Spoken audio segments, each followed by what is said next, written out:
அன்பான உறவுகளுக்கு வணக்கம். நீங்கள் பார்த்து கொண்டிருப்பது எஸ்டிஎஸ் தமிழ் தொலைக்காட்சி. எஸ்டிஎஸ் தமிழ் தொலைக்காட்சியில் வார வாரம் இடம்பெற்றுக் கொண்டிருக்கின்ற மருத்துவர் நாமம் நிகழ்வோடு இணைந்திருக்கின்றோம். மருத்துவர் நாமம் நிகழ்வுக்கான ஆலோசனை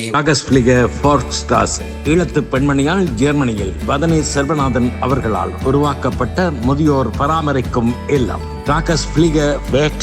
மருத்துவ நாமம் நிகழ்வுக்கான ஆலோசனையை வழங்கியவர்களோடு மருத்துவ நாம நிகழ்வோடு எங்களோடு இணைந்திருக்கின்றார் ஜெனிவாவில் இருந்து மனநல மருத்துவர் நிபுணர் கே நவரஞ்சன் அவர்கள். இவர் சுவிஸ் ஜெனிவாவில் வாழ்ந்து வருகின்ற வைத்திய கலாநிதி திருமதி டாக்டர் கேமா நவரஞ்சன் மனநல மருத்துவ நிபுணர் மட்டுமல்ல, சுவிஸ் நலம்பட வாழ்வு மருத்துவத்துறை நிபுணர் அமைப்பின் ஆலோசகராகவும் சமூக சேவராகவும் அண்மையில் உடல் நலம் குடும்ப சூழ்நிலை காரணமாக விருப்பு ஓய்வு பெற்று உலகளவிய இலவச மருத்துவ ஆலோசனைகளை வழங்கி வருகின்றார். தொலைக்காட்சிகள், வானொலிகள், முகநூல்கள், வாட்ஸ்அப்புகள், யூடியூப் போன்ற பல ஊடக மூலம் நேரடியான தொடர்புகளில் இவரோடு உரையாடி கொள்ளக்கூடியதாகவும் இவர் கலந்து சிறப்பித்ததாகவும் இருக்கின்றது. அந்த வகையிலே அண்மையில் தாயகத்துக்கு சென்றிருந்த போது மக்களின் விழிப்புணர்வு ஏற்படுத்தும் நோக்கமாக நமக்கு வரும் உளநல தீர்வுகளும் என நூலை எழுதி வெளியிட்டுள்ளார். தமிழ் இலக்கிய சமய பற்று மிகுந்தவராக இருக்கின்ற உளநலத்துவர் கேமா நவரஞ்சன் அவர்களை சந்திப்பதில் நாங்கள் மகிழ்வு கொள்கின்றோம். வணக்கம் அம்மா.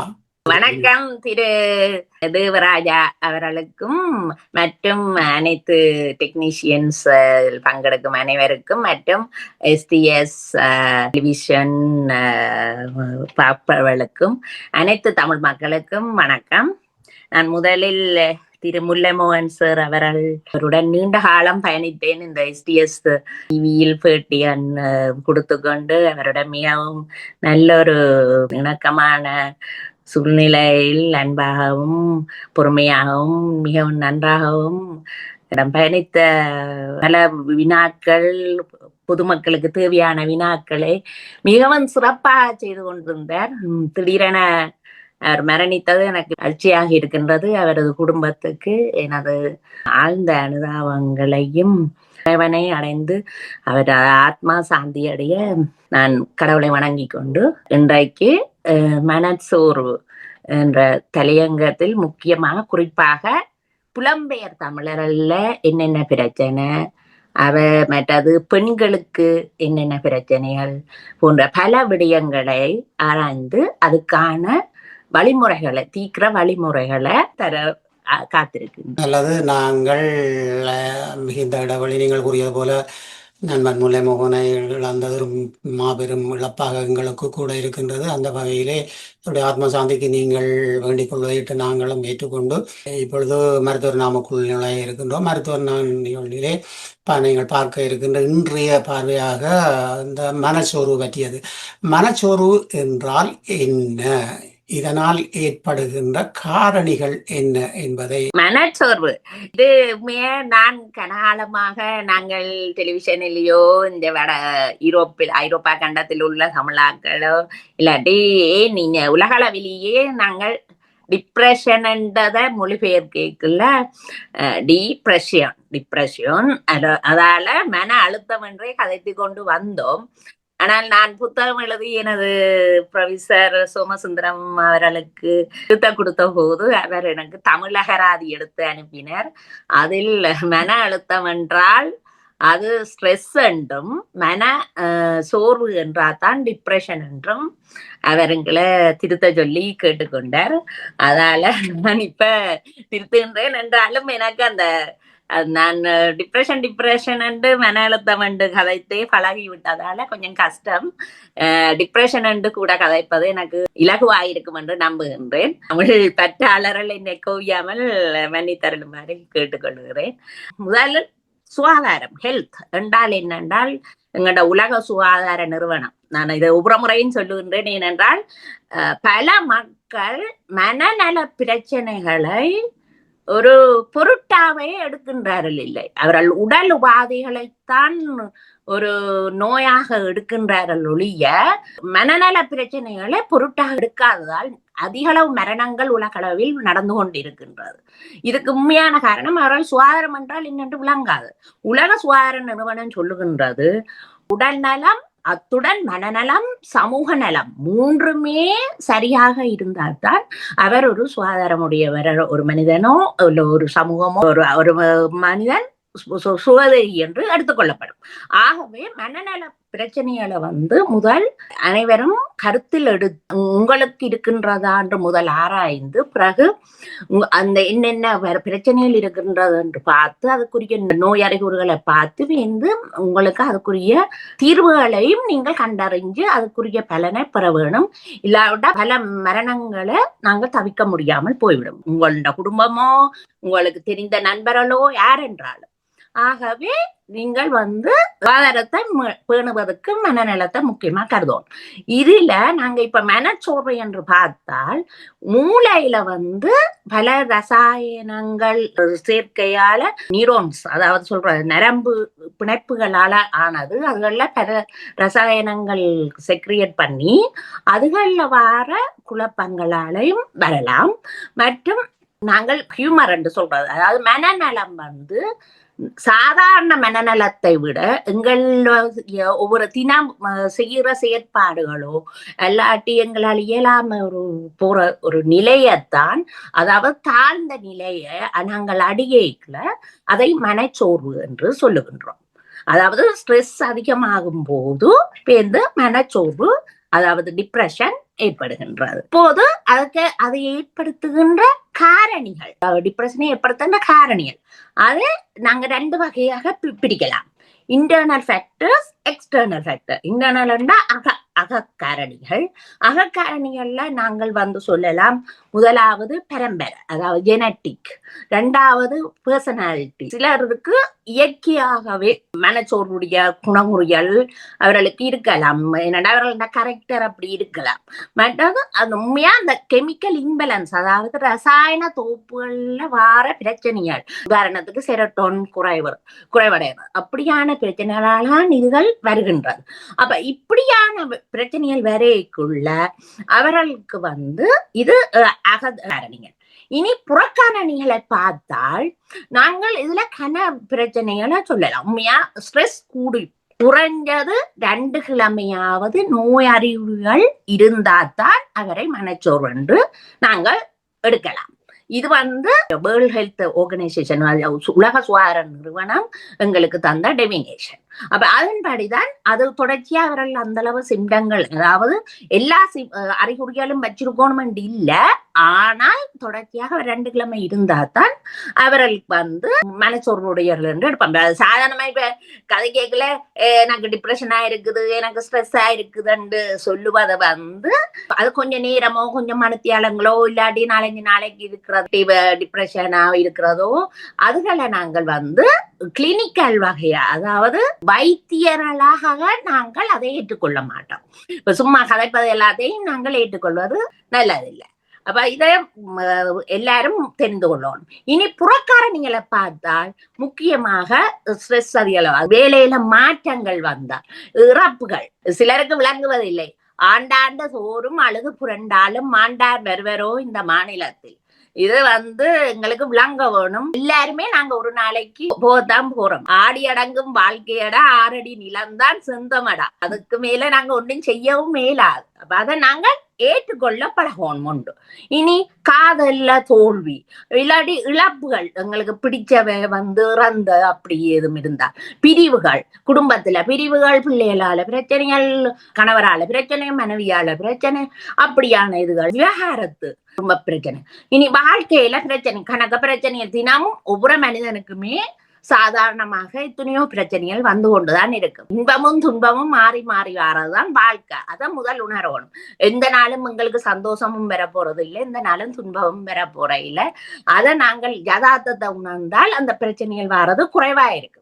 இனி பொருளாதார சிக்கல். இப்ப பணம் வந்து இப்ப நிலையா நிக்க போறதும் இல்ல, அது வரும் போகும். அது சிக்கல் வரைக்குள்ள அது பலருக்கு பிரச்சனையாகவே முடிய போகின்றது. இனி பரீட்சையில தோல்வி, காதல்ல தோல்வி தற்கொலை செய்வினும் பேந்து பார்த்தால் பரீட்சையில தோல்வி என்று தற்கொலை செய்யறதுக்கு முயலுவா. இதெல்லாம் வந்து ஒரு டிப்ரெஷன், அதாவது மனச்சோர்வின் அறிகுறிகள்.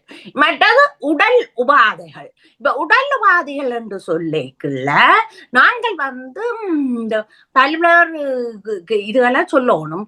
என்னென்ன காரணங்களால வருதுன்னு பார்த்தால் கூடுதலாக போக்கோ இல்லாட்டி பார்க்கின்சன் டிசீஸோ இல்லாட்டி நியூரோலஜிக்கல், அதாவது என்னன்னு சொல்ற நரம்பியல் பிரச்சனைகள் வரதால கிட்டத்தட்ட அப்படியான பிரச்சனை உள்ளவைக்கு 50% ஆட்களுக்கு டிப்ரெஷன் வர்றதுக்கு சான்ஸ் இருக்குது. பெர்சன்டேஜ் அது 50 தொடக்கம் 70 போட்டிருக்கு.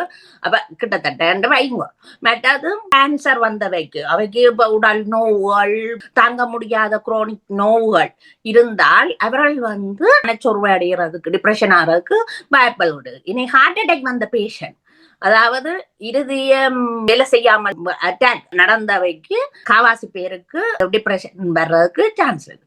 பட் அது எண்டோக்ரைன், அதாவது ஹோமோன்ஸ் மாற்றங்கள் வர நோய்கள், உதாரணத்துக்கு குசிங் சிண்ட்ரம், ஹைப்போதைராய்டிசம், டயபிட்டிஸ் நீரிழிவு நோய், ஹைப்போதைராய்டிசம், பராதைராய்டு, அப்படியான மற்றது இருதய நோய் உள்ளவைக்கு, மற்றது கார்டியோவாஸ்குலர் ஆக்சிடென்ட்ஸ் உண்டு. திடீரென்று இதுல மூளையில ரத்தங்கள் உறைந்து அதால பேரலைஸ்ட் ஆகுறது, பக்கவாதம் மாறதோ இல்லாட்டி செயற்பாடுகள் இழக்கிறதோ, உடம்புல ஸ்ட்ரோக் கண்டால் உடம்புல செயற்பாடு, மற்ற டிமென்சியான ஞாபக மருதி நோய், மற்றது பக்கவாதம் உள்ளவ, மற்றது எய்ட்ஸ் வந்தால் கசம் மற்ற குஷ்டரோகம், அப்படி சிறுநீரக பிரச்சனை, விட்டமின் டி குறைபாடு உள்ளவ, ரத்த சோகை அதாவது அனிமியா, அப்படியான உடல் உபாதைகள் கூடி இந்த மன சோர்வை கொண்டு வருவதற்கான வாய்ப்புகள் இருக்கு. இனி இலிசிட் ட்ரக்ஸ் என்று சொல்லி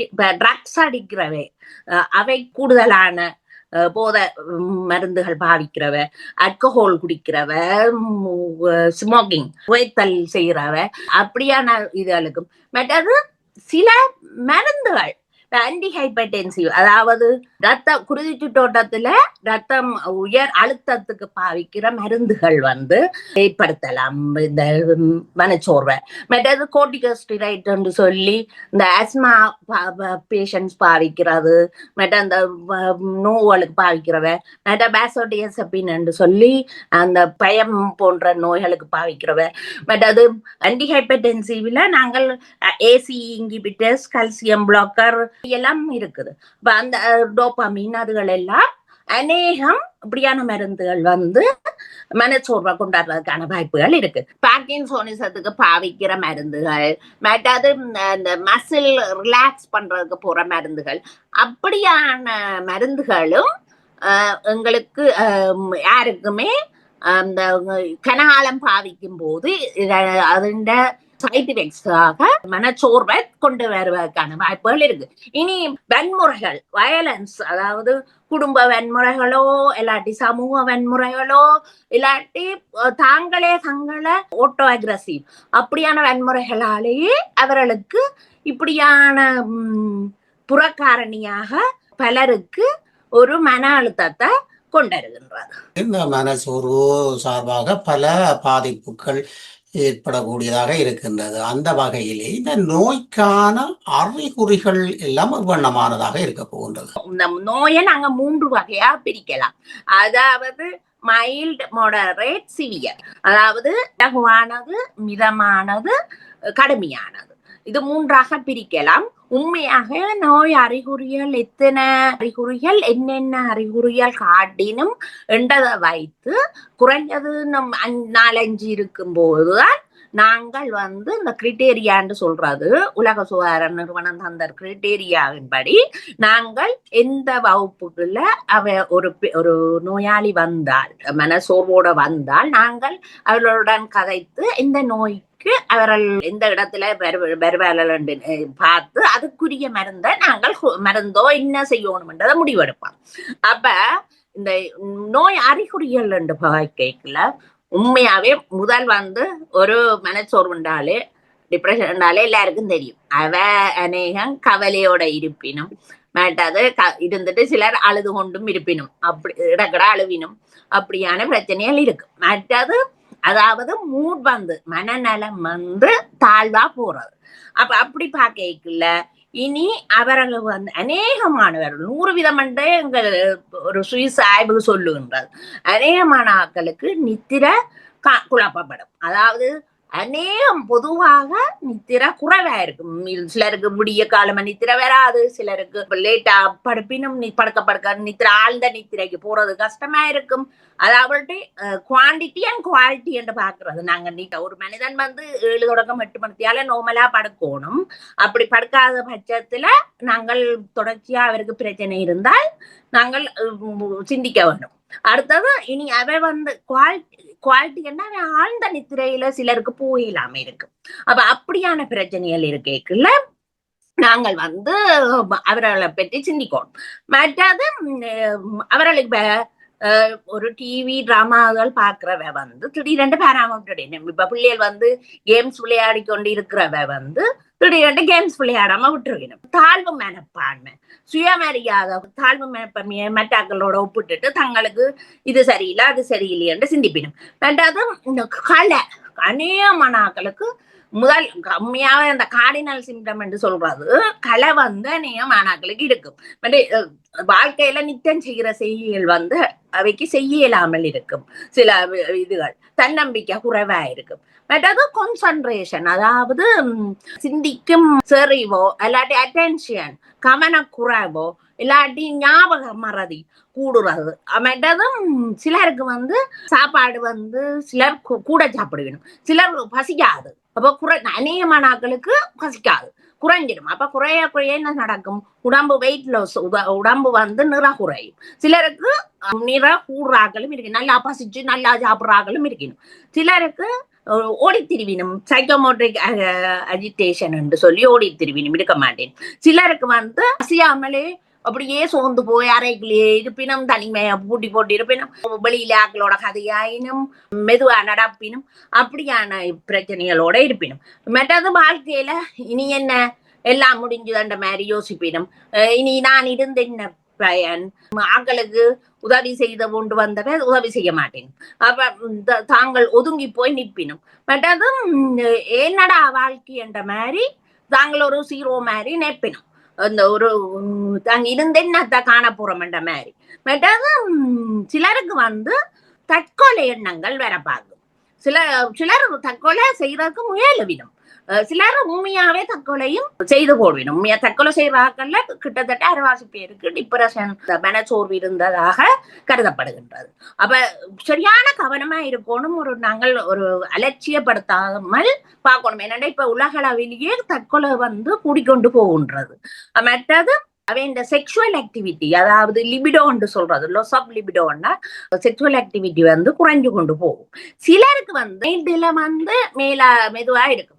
மொடரேட் சிவியர்ல வந்து நாங்கள் வந்து சில சைக்கோட்டிக் சிம்டம் இல்லாட்டி சோமேட்டிக் சிம்டம் சொல்லுவோம். அதாவது சோமேட்டிக் சிம்டம்டா இப்ப தலை அடிக்கிறது, வயிறு நோவுறது, தோல்ல நோவுறது, பேக் பெயின் முதுகு நோவுறது, அங்கனோ இங்கனோ சொல்லிக்கொண்டே இருப்பினும், மூட்டு வலி, மற்றது மூச்சு விட கஷ்டம், நெஞ்சுக்குள்ள படக்கண்டு அடிக்குது, உடம்பெல்லாம் நோவுது, அப்படியான விஷயங்களையும் அவர்கள் சொல்றதுக்கான வாய்ப்புகள் இருக்குது. அப்ப அது வந்து சோமேட்டிக் என்று சொல்லுவோம். அடுத்தது சைக்கோட்டிக் என்றால் இப்ப அதுல நாங்க டிலூஷன் அண்ட் ஹலுசினேஷன் என்று சொல்றோம். டிலூஷன் என்றால் இப்ப ஒரு குழாய் ஒன்று இருந்தால் அவைக்கு இருந்துட்டு பாம்பு மாதிரி தெரியும். அது வந்து இந்த சிவியர்லாம் அநேகம் மொடரேட்லாம் பெறலாம், சிவியர்லாம் கூடுதலானாக்கள அப்படி தெரியும். ஹலுசினேஷன் ஆடிட்டிவ் என்றால் இப்ப யாரோ வந்து கதைக்கிற மாதிரி காதுக்குள்ள இப்ப ஏதோ சொல்லுற மாதிரி இருக்கும். இது வந்து ஹலுசினேஷன் ஆடிட்டிவ் என்று சொல்றது. அப்ப இப்படியான சிம்டங்கள் வந்து அவைக்கு இருக்கைக்குள்ள நாங்கள் வந்து கவனமா இருக்கணும். இதுல எல்லாருக்கும் எல்லா சிம்டமும், அதாவது நோய் அறிகுறிகள் இருக்கணும் இல்ல. குறைஞ்சது லெஜர்ல 4 இருந்தாலே காணும். 2 மேஜரும் 2 மைனரும் அப்படியும் பார்க்கலாம். கிளியர்ல குறைஞ்சது 5 இருக்கும். அப்ப இருந்தால் நாங்கள் வந்து அவர்களுக்கு மனச்சோர்வு இருக்குன்னு கண்டுபிடிச்சு அதுக்குரிய நடவடிக்கைகளை எடுக்கணும். மனச்சோர்வில பல விதங்கள் இருக்கின்றது. இதை எங்களுடைய வாழ்வியல் தாயகத்தில் அது ஒரு கோணமாக பார்க்க வேண்டும். காரணம் என்றால் அங்கத்தே வாழ்வு நிலைப்பாடுகளும் அங்கத்தே சூழ்நிலைகளுக்கு ஏற்ற மாதிரி தான் அங்கத்தே வாழ்வியல் இருக்கும். இது போன்று எங்களுடைய தமிழ் மக்கள் உதாரணத்துக்கு புலம்பெயர்ந்த பின் தமிழ் மக்களுக்கிடையே ஏற்படுகின்ற மனச்சோர்வும் அதிகரிக்க காரணங்கள் இருக்கலாம். ஏற்படுவதற்கான காரணங்கள் எல்லாம் என்னவாக இருக்கும் என்று கருதப்படுகின்றன. தமிழாக்கள் திரைகடல் ஓடி திரவியந்தேடு என்று சொல்லி அங்க யுத்தங்களும் இருந்தது. இருக்கையில்லாத ஒரு நிலைமையில தான் பலர் இந்தியால வந்தது. வந்தால் முக்கியமாக இப்ப நாங்கள் பேர் இங்கிலாண்டாங்களுக்கு பெருசா பிரச்சனை, மொழி பிரச்சனை வராது. ஆனால் ஆஸ்திரேலியா கனடாண்டாலும் பெருசா பிரச்சனை வராது. என்னடா எல்லாம் ஆங்கிலம். ஆனால் பிரான்ஸ், சுவிஸ், ஜெர்மனி இப்படியான நாடுகள்ல மிகப்பெரிய முதலாவது பிரச்சனை மொழி. பிள்ளைகள் கூடி மொழியில அவர்கள் இங்கத்தியான் மொழி கதைத்து கொண்டிருக்கும் போது இப்ப நாங்கள் அங்க சிறு வயதுல இருந்தே தமிழ் பற்று தமிழ் மொழி என்று பார்த்து கொண்டு இருந்து போட்டு இப்ப திடீரென்று நாங்கள் 2வது மொழியாக ஆங்கிலத்தையும் படித்து கொண்டிருந்துட்டு இங்க வந்த உடனே ஒரு புது மொழிய அதுவும் கொஞ்சம் வயது போய்க்குள்ள வந்தால் சரியான கஷ்டம். இளம்பயதுல வரவ கண்டுபிடிச்சிருவினும் வயது போய்க்குள்ள வந்தால் சரியான கஷ்டம். அவ இந்த மொழிய மற்ற அந்த ப்ரொனன்சியேஷன் எல்லாம் வித்தியாசம். சில நேரத்துல கருத்துக்களே வித்தியாசமா இருக்கேக்குள்ள சரியான ஒரு முரண்பாடான ஒரு நிலை வருகின்றது. அப்பைக்குள்ள குடும்பத்திலேயே தவிர்ப்பாரு வெளியில போறதையோ, ஏனென்றால் பிரச்சனைகள் வந்தாலும் என்ற ஒரு இதுல தவிர்க்க வாய்ப்புகள் இருக்கு. மற்ற குடும்பத்திலே இப்ப பிள்ளைகள் பிரெஞ்சோ டச்சோ என்ன கற்று கொண்டிருக்கேக்குள்ள இப்ப தாய்க்கோ இல்லாட்டி தகப்பனுக்கோ அந்த மொழி அவர்கள் அந்த அளவுக்கு படிக்காத பட்சத்துல அவர்கள் நல்ல ஒரு கம்யூனிகேஷன், அதாவது பிள்ளைகளோட கலந்து உரையாடுறதோ இல்லாட்டி கணவர் நல்ல பிரெஞ்சு தெரிஞ்சோ இல்லாட்டி அப்படியான இல்லாட்டி வேலைத்தளங்கள்ல மற்றவர்களோட கதைக்கிறதோ பெரிய பாரதூரமான பிரச்சனைகளா போய்கொண்டிருக்கும். சில நேரத்துல பிள்ளையா விளங்கி கொண்டு பிள்ளையாக வேலைகள் செய்வதற்கு கூடி வாய்ப்புகள் இருக்கு. வேலை போவதற்கான வாய்ப்புகள் கூடி மொழி பிரச்சனை ஒரு இது. அப்ப அதால மொழி தெரியாத பட்சத்துல இப்ப நானெல்லாம் இங்க டபுள் டிப்ளமா பிரெஞ்சுல செய்தது. ஏனென்றால் இல்லாட்டி சரியான கஷ்டம். இங்க நாங்க டாக்டரா ஒர்க் பண்ணலாம். அப்ப அப்படி இருக்கும் பட்சத்துல இது மிகுந்த ஒரு கஷ்டப்பட்டு அதை படிக்கணும். படிக்காத பட்சத்துல இல்லாட்டி விளங்காத பட்சத்துல அவர்கள் மனச்சோர்வு வர்றதுக்கான வாய்ப்புகள் இருக்கு. இனி அடுத்தது தகுதியான தொழில். இப்ப அங்க கஷ்டப்பட்டு பிஎஸ்சியோ என்னவோ பட்ட படிப்பெல்லாம் படித்து கற்றோரை கற்றார் காமருவர் என்றால் என்னென்றால் கஷ்டப்பட்டு படிச்சாலும் கற்றவனுக்கு சென்ற இடம் எல்லாம் சிறப்பு என்று சொல்லிக்கொண்டு ஔவையார் சொன்னாலும் இங்க என்ன செய்யணும் என்றால் அந்த தொழில் கிடையாமல் மிகவும் பலர் நான் கஷ்டப்பட்டு அவர்கள் அந்த தொழில் கிடைக்கலையே என்ற கவலையிலேயே அவர்களுக்கு டிப்ரெஷன், அதாவது மனச்சோர்வு வர்றதுக்கான முக்கிய காரணமாக இருக்கின்றது. இனி நாங்கள் இங்க சேர்ந்த உடனே எங்களுக்கு அநேகம் வேலைக்காரவை என்ன பிரச்சனை என்றால் ஏசியன்ஸுக்கும் ஆப்பிரிக்கன்ஸுக்கும் அவர்கள் யோசிக்கின்றார்கள் இவர்கள் அடிமையாக இருந்தவர்கள் என்று அப்படி ஒரு எண்ணமோ தெரியாது. அதிக அளவு வேலையை கொடுப்பது சாதாரண நிகழ்வாக இருக்கின்றது. அப்ப அளவுக்கு மிஞ்சின வேலைகள் அது உண்மையா வேலை எடுக்கல விரலை கலந்து எடுக்கிறதே இவர்கள் நல்லா வேலை செய்வார்கள் என்ற ஒரு எண்ணத்தோட அப்ப அவர்கள் அதிக அளவு வேலை கொடுக்கல சும்மா கூடி வேலை கூடி அவர்கள் நித்திர வடிவா கொள்ளையிலாது ஒரே கலையா இருக்கும் பேர்ன் அவுட் என்று சொல்றது. அது இப்ப அவர்கள் ஆசைப்பட்டு வேலைகள் தங்கன திறமைகளை செய்ய இயலுமா இருந்தா கூடி செய்ய இயலாத ஒரு நிலை கூடி வரக்கூடும். அப்ப அதால அவர்கள் பேர்ந்து தாங்கள் விட்ட பிள்ளைகளை தாங்கள் ஒரு வேலை செய்ய இயலாத நிலைமை வரைக்குள்ள அவர்கள் மனச்சோர்வு அடைவதற்கான வாய்ப்புகள் இருக்கு.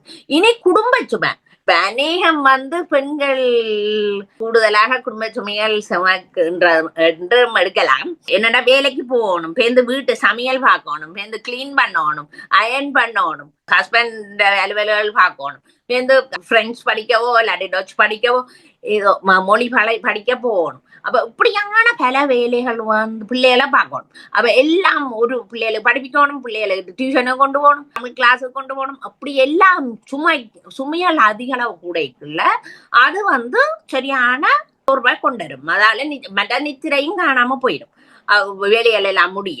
அப்ப இனி சொல்லிட்டு இப்ப அங்க ஊர்ல இருந்தா எல்லாரையும் பழக்கம், எல்லாரும் சிநேதம், எல்லாரையும் கதைக்கலாம் கொள்ளலாம். இங்க வந்து பக்கத்து வீட்டுக்காரருக்கு எங்கட மொழி தெரியாது. அப்ப என்ன செய்யறது? அவன் கலாச்சாரம் வேற. அப்ப அவ வந்து ஒரு கிட்டத்தட்ட தனிமைப்படுத்த மாதிரி சகோதரங்களோ தாயோட பெற்றோரோ பக்கத்தை இல்லாத பட்சத்துல, எங்கட உண்மையான சிநேதர்கள் இங்க இல்லாத பட்சத்துல அவர்களுக்கு வந்து ஒரு தனிமை உணர்வு வந்துடும். இனி காலநிலை இப்ப நாங்கள் வந்து அவங்க சரியான வெப்ப நிலை கூடின ஒரு நாட்டில இருந்து வெளுக்கிட்டு வந்து இங்க பயங்கர குளிரான நாட்டுல இருக்கேக்குள்ள அதுக்கு ஏற்ற மாதிரி நாங்க இசைவாக்கப்படணும். இல்லாட்டி அதுவும் ஒரு மனச்சோர்வை கொண்டு வருவதற்கு பலருக்கு இப்ப சரியான உடைகள் கூடாத பட்சத்திலேயோ இல்லாட்டி நாங்க அதுக்கு இசைவாக்கப்படாத பட்சத்துல மனச்சோர்வை கொண்டுறதுக்கு இங்க இருந்துட்டு மழை பெய்யும் வெளியில போனா கூட மழையும் நின்றுடும், குடிய கொண்டு போனாதான் மிச்சம். பேருந்து பார்த்தா காத்தடிக்கும், பேருந்து அங்கால போனால் நோ கொட்டும். அப்படியே எல்லாம் மாறி மாறி எல்லாம் நடக்கும். ஒன்றும் எதிர்பார்த்த மாதிரி நடக்காது. அப்ப அதுகள் எல்லாம் ஒரு கரைச்சலான பிரச்சனையா இருக்கும். மற்றது கலாச்சாரம். இப்ப கலாச்சாரம் சொல்லிக்கல, இப்ப அங்க வந்து பொம்பளைகள் வந்து பெருசா ஆம்பளைகளோட நாங்கள் பப்ளிக்ல, அதாவது உறவினர் அப்படி இப்படி என்ற வேற விஷயம். மற்றும்படி சாதாரணமா இப்ப கூட படிக்கிறவையோடயே கதைக்க மாட்டோம். இப்ப இந்த யூனிவர்சிட்டி போனா அப்புறம்தான் நாங்க கதைக்கிறது. அப்ப இங்க வந்து அப்படி இல்லை. இங்க வந்து இப்ப எல்லாரும் தோளுக்கு மேல தோல்கா போடுவினம் நெருக்கமாக பழகிறதுக்கான வாய்ப்புகள் இருக்கு. அப்ப சிலருக்கு வந்து அதுல இருந்து மாறுபடுறதுக்கு கஷ்டமா இருக்கு. அவர்கள மனச்சோர்வு சில பெண்களுக்கு அது பிடிக்காம இருக்கும். அப்ப அது வந்து அந்த ப்ராப்ளம் அடாப்டேஷன் சொல்றது, அது வந்து இவர்களுக்கு சரி வராம இருக்கிற பட்சத்துல கஷ்டமா இருக்கும். நல்லது டாக்டர், நீங்கள் உண்மைக்கு சிறப்பான விடயங்கள் பல கூறியிருக்கின்றீர்கள். இந்த தொடரிலே நாங்கள் முழுமையாக இந்த விடயத்தை கொண்டு செல்ல முடியாத என்ற காரணத்தினால் இரண்டாவது தொடரோடு இணைய இருக்கின்றோம். நாங்கள் இதுவரை எங்களோடு இணைந்திருந்து நீங்கள் இந்த முதலாவது தொடரிலே எங்களுக்கான இந்த தொலைக்காட்சி நிகழ்வுகளே எங்களுடைய மக்களுக்கு சிறந்த ஆலோசனையை வழங்கியமைக்காக நன்றிகளை கூறிக்கொள்கின்றோம். அடுத்த மருத்துவர் நாமம் நிகழ்விலே இணைந்து கொள்வோம். நன்றி, வணக்கம். நன்றி, வணக்கம். நன்றி, வணக்கம். இன்றைய மருத்துவர் நாம நிகழ்விலே இணைந்திருந்தவர் ஜெனீவாவிலிருந்து வைத்திய கலாநிதி திருமதி கேமா நவரஞ்சன் அவர்கள் மனநல நிபுணராக இருக்கின்றார். உளவியல் ரீதியான சிறப்பான விடயங்கள் பலது இந்த எஸ்டிஎஸ் தொலைக்காட்சியிலே கொண்டு வரப்பட்ட மருத்துவர் நாம நிகழ்வுக்கான ஆலோசனையை வழங்கியவர்கள்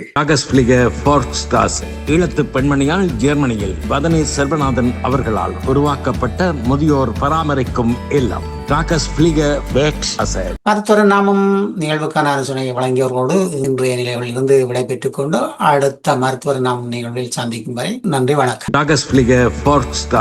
ஈழத்து பெண்மணியால் ஜெர்மனியில் வதனி செல்வநாதன் அவர்களால் உருவாக்கப்பட்ட முதியோர் பராமரிக்கும் இல்லம்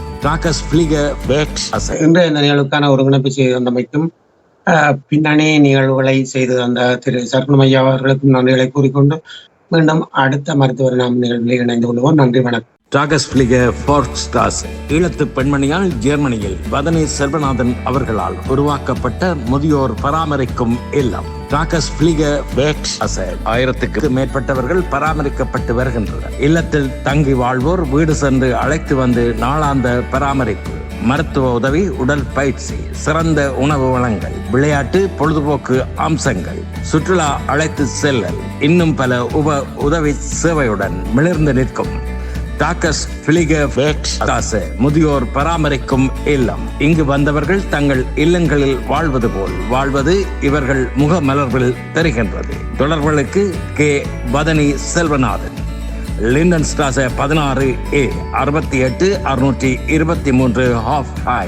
தொலை தொடர்புகளுக்கு 004024413099 கை தொலைபேசி 004162205124. முதியோர் பராமரிப்புக்கு இது ஒரு ஈழத்தமிழ் பெண்ணின் சாதனை. முதியோர் பராமரிக்கும் இல்லம்.